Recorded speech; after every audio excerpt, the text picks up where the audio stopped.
الصلاۃ والسلام علیک یا حبیب اللہ، الصلاۃ والسلام علیک یا نبی اللہ، صلی اللہ تعالی علیہ وسلم۔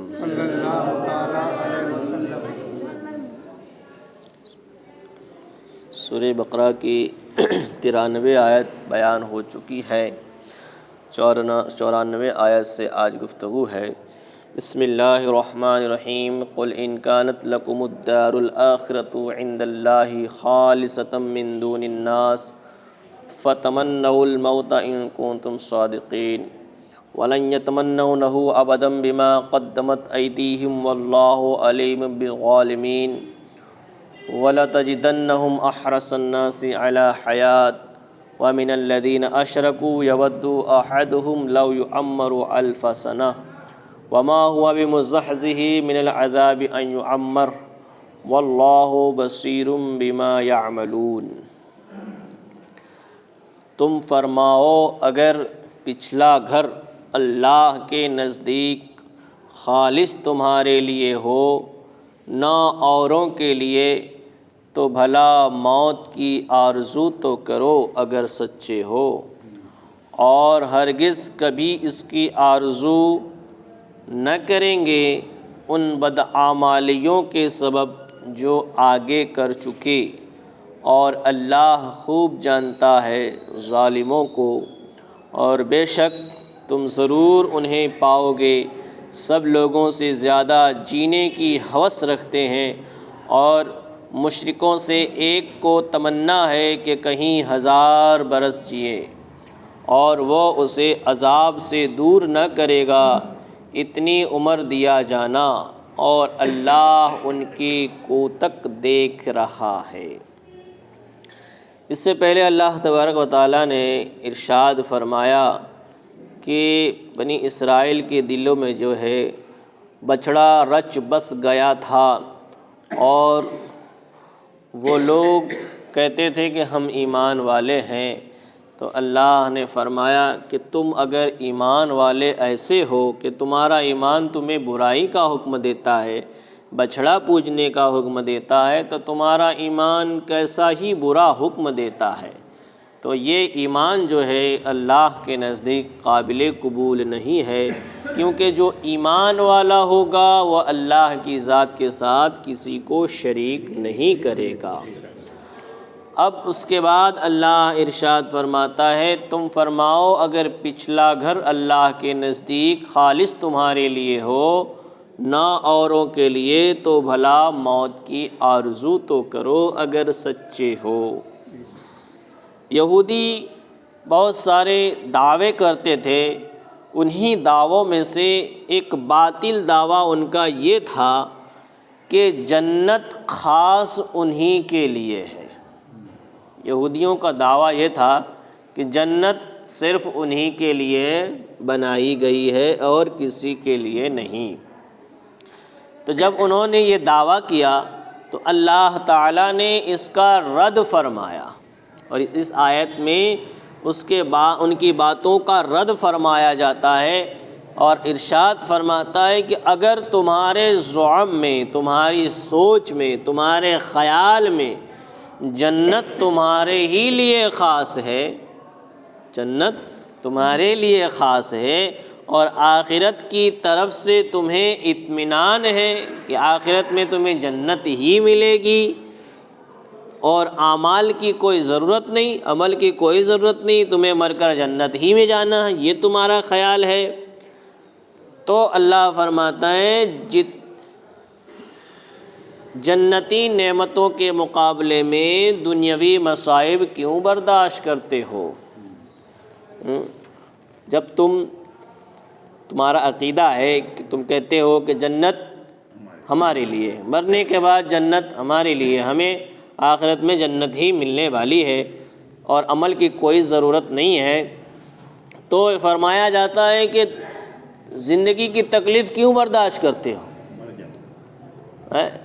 کبھی تمہیں بخار آتا ہے، کبھی سر درد ہوتا ہے، کبھی کیا کیا ہوتا ہے، کبھی بھوک کبھی پیاس، یہ ساری تکلیفیں کیوں برداشت کرتے ہو؟ جب تمہارا یہ عقیدہ ہی ہے کہ مرنے کے بعد جنت میں جانا ہے تو جنت کے لیے اتنی تکلیفیں کیوں برداشت کرتے ہو؟ جلدی مرو اور جلدی جنت میں جاؤ، جلدی مرو اور جلدی جنت میں جاؤ۔ تو اللہ فرماتا ہے یہ دنیا کی تکلیفیں کیوں برداشت کرتے ہو؟ موت کی تمنا تو کرو۔ قل ان کانت لکم الدار الاخرۃ عند اللہ خالصۃ من دون الناس فتمنوا الموت، موت کی تمنا کرو اگر تم سچے ہو اپنے دعوے میں کہ جنت تمہارے لیے ہے۔ تو تمہارے دعوے کی بنیاد پر تمہارے لیے باعث راحت ہے، یہ موت تمہارے لیے اچھی ہوگی کہ تمہیں جنت میں جانا نصیب ہوگا۔ اگر تم نے موت کی تمنا نہ کی، اگر تم نے موت کی تمنا نہ کی تو تمہارے کذب کی دلیل ہے، تمہارے جھوٹے ہونے کی دلیل ہے کہ تم اپنے دعوے میں جھوٹے ہو۔ اگر تم سچے ہوتے تو اللہ فرماتا ہے مر جاؤ، مرنے کی تمنا کرو اور جنت میں چلے جاؤ، لیکن تمہیں ڈر ہے کہ کہیں ہم مر گئے تو کیا پتہ کیا ہوگا۔ عقیدہ ایک طرف یہ رکھتے ہو جنت میں جائیں گے، لیکن پتہ نہیں کیا ہوگا، تو تمہارے کذب کی دلیل ہے، تمہارے جھوٹے ہونے کی دلیل ہے۔ حدیث شریف میں آیا ہے کہ اگر یہودی موت کی تمنا کرتے، اگر یہ یہودی اللہ نے فرمایا موت کی تمنا کرو، اگر یہ موت کی تمنا کرتے تو سب ہلاک ہو جاتے اور روئے زمین پر کوئی بھی یہودی باقی نہ رہتا، پوری زمین پر کوئی بھی یہودی باقی نہ رہتا، کیونکہ انہوں نے تمنا کی نہیں اس لیے باقی رہ گئے۔ اگر تمنا کرتے، مرنے کی تمنا کرتے تو حدیث پاک کے مطابق سب کے سب مر جاتے اور زمین کے اوپر کوئی بھی یہودی باقی نہ رہتا۔ تو یہ تو ڈرپوک تھے، خالی دعویٰ، نام کا دعویٰ تھا، حقیقت میں کچھ بھی نہیں تھا، تو انہوں نے تمنا نہیں کی، اگر کرتے تو سب کے سب فنا ہو جاتے۔ اور اللہ نے ارشاد فرمایا وَلَن يَتْمَنَّهُ أَبَدًا بِمَا قَدَّمَتْ أَيْدِيهِمْ، اور ہرگز کبھی ان کی آرزو کر ہی نہیں سکیں گے، موت کی آرزو کبھی کریں گے ہی نہیں۔ کیوں نہیں کریں گے؟ بما قدمت ایدیہم، ان بدعمالیوں کے سبب جو آگے کر چکے ہیں، انہوں نے ایسے ایسے عمل کیے ہیں، نبیوں کو شہید کیا ہے اور اللہ کی نافرمانی کی ہے، ایسی نافرمانی کرنے کے بعد عقیدہ رکھتے کہ جنت میں جائیں گے۔ اللہ فرماتا وہ ایسی تمنا کر ہی نہیں سکتے کیونکہ انہوں نے ایسی بدعمالیاں کی ہے۔ اللہ نے فرمایا کہ وہ آرزو کی اس موت کی تمنا نہیں کریں گے، تو یہ بھی ایک غیب کی خبر ہے اور معجزہ ہے، غیب کی خبر ہے اور معجزہ ہے کہ یہود باوجود نہایت ضد اور شدت مخالفت کے بھی تمنائے موت کا لفظ زبان پر نہ لا سکے۔ یہودی شدت کے ساتھ، سختی کے ساتھ حضرت موسیٰ علیہ السلام کی مخالفت کرتے تھے، لیکن حضور کی بھی مخالفت کرتے تھے، لیکن ان کو اتنی سختی کے ساتھ مخالفت کرنے کے باوجود یہ ہمت نہ ہوئی کہ وہ موت کی تمنا کریں، تو یہ بھی ایک معجزہ ہے۔ کیوں نہیں کی؟ ان کے بدعمالیوں کے سبب سے جو آگے کر چکے۔ کیا کیا آگے؟ کہتے ہیں جیسے کہ نبی آخر الزماں اور قرآن کے ساتھ کفر اور توریت کی تحریف کر دی، حضور کی نافرمانی کی، حضور کو نہیں مانا، قرآن کے ساتھ کفر کیا، قرآن کو نہیں مانا، اور توریت کے اندر تحریف کر دی، توریت کے اندر تبدیلی، چینجنگ کر دی، بدل دیا، جہاں حضور کی تعریف تھی وہاں حضور کے بارے میں غلط سلط لکھ دیا اور لوگوں کو وہی بتاتے رہے۔ تو یہ انہوں نے بدعمالیاں کی ہیں، اس وجہ سے وہ موت کی تمنا نہیں کر سکتے۔ تو مسئلہ یہ سمجھ میں آیا کہ موت کی محبت جو ہے، موت کی تمنا اور موت کی محبت، کچھ لوگ ہوتے ہیں کہ تکلیف کی وجہ سے مر جانا چاہتے ہیں، تکلیف کی وجہ سے، پریشانی کی وجہ سے چاہتے ہیں کہ جلد موت آ جائے، اور کچھ اللہ کے نیک بندے ہوتے ہیں کہ اللہ کی راہ میں شہید ہونا، انتقال کرنا انہیں زیادہ محبوب ہوتا ہے۔ اب دونوں میں ایک اچھا ہے اور ایک برا ہے کہ تکلیف کی وجہ سے موت کی تمنا کرنا یہ اچھی بات نہیں ہے، لیکن دین اور مذہب کی عروج کے لیے، بلندی کے لیے اللہ کی راہ میں جہاد کر کے شہید ہو جانا اور انتقال کر جانا، اس میں بھی تو موت تو آنی ہے۔ تو یہ موت جو ہے اللہ تبارک و تعالیٰ سے انہیں ملا دیتی ہے۔ تو یہ بات سمجھ میں آئی کہ موت کی محبت اور لقائے پروردگار کا شوق اللہ کے مقبول بندوں کا طریقہ ہے کہ بس جب بندہ مرتا ہے تو اللہ کی بارگاہ میں اس کی حاضری ہوتی ہے اور خدا سے ملنے کا شوق ہوتا ہے۔ حضرت عمر رضی اللہ تعالیٰ عنہ ہر نماز کے بعد دعا فرماتے تھے، اللہم ارزقنی شہادتاً فی سبیلک و وفاتاً فی بلد رسولک۔ اتنی مبارک دعا حضرت عمر فرماتے، کیا کہتے ہیں؟ اے اللہ، اے میرے رب، مجھے اپنی راہ میں شہادت دے دے اور اپنے رسول کے شہر میں وفات نصیب فرما۔ اگر موت آئے تو تیرے حبیب کے شہر میں آئے، اور شہادت ملے تو تیری راہ میں ملے، شہادت ملے تو تیری راہ میں۔ ہر نماز کے بعد حضرت عمر یہ دعا فرماتے، تو یہ بھی موت شہادت کی دعا کر رہے ہیں، لیکن یہ اچھی دعا ہے، اللہ کی راہ میں شہید ہونے کی بات ہے اور حضور کے شہر میں مرنے کی بات ہے۔ یہ تکلیف کی وجہ سے مرنا نہیں ہے، مرنا تو ان کے لیے تھا جو اللہ نے فرمایا کہ تم مرنے کی تمنا کرو غلط عقیدہ رکھ کر کے، تو وہ برا تھا، لیکن یہ کیا ہے؟ صحابہ کا طریقہ، کیونکہ نیک بندوں کی یہ شوق ہوتا ہے کہ اللہ سے ملیں، تو یہ بزرگوں کا طریقہ ہے۔ اور کوئی اگر زیادہ عمر کی دعا بھی کرتا ہے تو وہ اس لیے کرتا ہے تاکہ نیک عمل کرنے کا اور زیادہ موقع ملے، خدا کی عبادت کرنے کا اور زیادہ موقع۔ تو حضرت عمر دعا فرماتے تھے کہ اے اللہ، مجھے اپنی راہ میں شہادت اور اپنے رسول کے شہر میں وفات نصیب فرما، اور بالعموم تمام صحابہ کرام اور بالخصوص شہدائے بدر اور احد اور صحابہ کرام رضوان اللہ تعالیٰ علیہم اجمعین موت فی سبیل اللہ کی محبت رکھتے تھے۔ یوں تو سارے صحابہ جو ہیں موت فی سبیل اللہ کی تمنا رکھتے تھے، خدا کی راہ میں شہادت ملے۔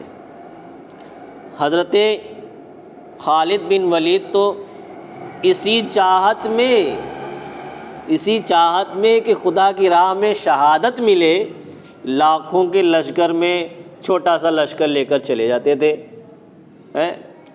لیکن اللہ انہیں فتح عطا فرما دیتا تھا۔ کیوں فتح عطا فرما دیتا تھا؟ اس لیے کہ وہ سیف اللہ تھے۔ کیا تھے؟ سیف اللہ تھے۔ حضور نے ان کو سیف اللہ کا لقب دیا تھا۔ انہوں نے ایک جنگ میں لڑتے لڑتے 9 تلواریں توڑ دی تھی، تو اللہ کے رسول نے انہیں سیف اللہ کا لقب دے دیا۔ اب اگر وہ کسی جنگ میں شہید ہو جاتے تو کافر کہتے کہ ہم نے اللہ کی تلوار کو شہید کر دیا، اس لیے ان کی تمنا پوری نہ ہوئی، اور جہاں بھی جس جنگ میں بھی جاتے تھے اللہ انہیں فتح عطا فرما دیتا تھا، شہادت کے شوق میں جاتے تھے۔ تو شہادت جو ہے صحابہ کرام کا یہ پسندیدہ عمل تھا۔ اور حضرت سعد بن وقاص رضی اللہ تعالیٰ عنہ نے لشکر کفار کے سردار رستم بن فرخزاد کے پاس جو خط بھیجا تھا اس میں یہ تحریر فرمایا تھا، یہ لکھا تھا، اِنَّا مَعَنَا قَوْمٌ يُحِبُّونَ الْمَوْتَ كَمَا يُحِبُّ الْأَعَاجِمُ الْخَمْرَ، یعنی میرے ساتھ ایک ایسی قوم ہے۔ حضرت سعد بن وقاص اپنے ساتھیوں کے بارے میں فرماتے ہیں کہ اے کافر، رستم بن فرخزاد کے پاس جو خط بھیجا تھا اس میں لکھا تھا کہ اے کافر سن لے، میرے ساتھ ایک ایسی قوم ہے، ایسا لشکر ہے جو موت کو اتنا محبوب رکھتا ہے، موت کو اتنا پسند کرتا ہے جیسے کہ عجم کے لوگ شراب کو پسند کرتے ہیں۔ یعنی شراب جو ہے ایک مست آدمی کو پسند ہوتی ہے، ایسے ہی میرے ساتھ میں رہنے والے کو موت اتنی پسند ہے کہ وہ چاہتے ہیں کہ اللہ کی راہ میں شہید ہو جائیں۔ اور اس میں لطیف اشارہ بھی تھا کہ شراب کی ناقص مستی کو محبت دنیا کے دیوانے پسند کرتے ہیں، شراب کی تھوڑی سی مستی کو اس میں جھوم جاتے ہیں اور ادھر سے ادھر چلنے لگتے ہیں، تھوڑی سی مستی کو دنیا کے دیوانے پسند کرتے ہیں، لیکن اہل اللہ جو ہیں، اللہ کے نیک بندے جو ہیں، وہ موت کو محبوب حقیقی کے وصال کا ذریعہ سمجھ کر کے، موت کو خدا سے ملنے کا ذریعہ سمجھ کر کے محبوب رکھتے ہیں، محبوب جانتے ہیں، اور فی الجملہ اہل ایمان آخرت کی رغبت رکھتے ہیں۔ جو بھی ایمان والے ہیں سب آخرت کی رغبت رکھتے ہیں کہ خدا کی بارگاہ میں جانا ہے، وہاں حساب ہونا ہے، تو زیادہ سے زیادہ نیکیوں کی ضرورت پڑے گی اور اعمال تولے جائیں گے، تو وہ آخرت کی تمنا کرتے ہیں۔ اور اگر طول حیات کی تمنا بھی کریں، یعنی موت جلد نہ آئے، عمر زیادہ ہو جائے، لمبی ہو جائے، تو اللہ کے نیک بندے اگر طول حیات کی تمنا بھی کریں، یعنی زیادہ عمر کی تمنا بھی کریں، تو وہ اس لیے ہوتی ہے کہ نیکیاں کرنے کے لیے کچھ اور عرصہ مل جائے۔ تمنا کیوں کرتے؟ تاکہ نیکی کرنے کے لیے کچھ اور وقت مل جائے، اور جس سے آخرت کے لیے ذخیرہ سعادت زیادہ کر لیں اور زیادہ نیکیاں کما لیں۔ اور اگر گزشتہ ایام میں گناہ ہو گئے ہیں تو یہ جو عمر بڑھے گی اس میں ہم توبہ اور استغفار کر لیں۔ اللہ کے نیک بندوں کا یہ ارادہ ہوتا ہے اور یہ نیت ہوتی ہے۔ اور یہ مسئلہ سمجھ میں آ گیا کہ صحیح کی حدیث میں ہے کوئی دنیاوی مصیبت سے پریشان ہو کر موت کی تمنا نہ کرے۔ حدیث میں ہے کہ کوئی بھی دنیا کی مصیبت سے پریشان ہو کر کے موت کی تمنا نہ کرے، اور در حقیقت حوادث دنیا سے تنگ آ کر موت کی تمنا کرنا صبر و رضا و تسلیم و توکل کے خلاف ہے اور ناجائز ہے۔ ظاہر بات ہے، موت کی تمنا کون کرے گا؟ جو صبر سے اکتا جائے گا، جو ثواب سے دور بھاگنے کی کوشش کرے گا اور توکل پہ اس کا بھروسہ نہیں ہوگا، بھروسہ خدا کی ذات پہ بھروسہ نہیں ہوگا، تو وہ موت کی تمنا کرے گا، تو یہ کیا ہے؟ ناجائز ہے، اس سے بچنا چاہیے۔ اور پھر اللہ تبارک و تعالیٰ نے ارشاد فرمایا کہ کافروں میں سے ایک گروہ وہ ہے جو یہ چاہتا ہے کہ وہ 1000 سال تک جیے، 1000 سال تک زندہ رہے۔ اللہ فرماتا ہے اگر ان کا یہ 1000 سال تک زندہ رہنا ان کو عذاب سے بچا نہیں لے گا۔ اللہ ان کے عمل کو بخوبی جانتا ہے، اللہ ان کے سارے اعمال کو جانتا ہے۔ مشرکین کا ایک گروہ وہ ہے، مجوسی ہے، جو آپس میں تحیت و سلام کے موقع پر کہتے ہیں 1000 سال۔ مجوسی کا ایک گروہ ہے جو آپس میں تحیت و سلام کے موقع پر، یعنی ملاقات کے وقت جو سلام کرتے ہیں، ہر مذہب میں الگ الگ ملنے کا جو طریقہ ہوتا ہے، تو یہ لوگ جو آپس میں ملتے ہیں تو کہتے ہیں 1000 سال، یعنی 1000 سال تک تم زندہ رہو، 1000 برس تک تم جیو۔ مطلب یہ ہے کہ مجوسی جو ہیں، مجوسی مشرک 1000 برس جینے کی تمنا رکھتے ہیں۔ کتنے؟ 1000 برس تک جینے کی تمنا رکھتے ہیں۔ یہودی ان سے بھی بڑھ گئے ہیں، یہودی ان سے بھی بڑھ گئے کہ انہیں حرص زندگانی سب سے زیادہ ہے، کہ انہیں زیادہ زندہ رہنے کی کیا ہے؟ تمنا ہے، کہ وہ زیادہ زندہ رہنا چاہتے ہیں اور سوچتے ہیں کہ ہم اس میں کامیاب ہو جائیں گے۔ لیکن اللہ فرماتا ہے کہ وَمَا هُوَ بِمُزَّحْزِهِ مِنَ الْعَذَابِ، وہ اسے عذاب سے بچا نہیں پائیں گے، یہ عمر جو ہے ان کو عذاب سے نہیں بچا پائے گی۔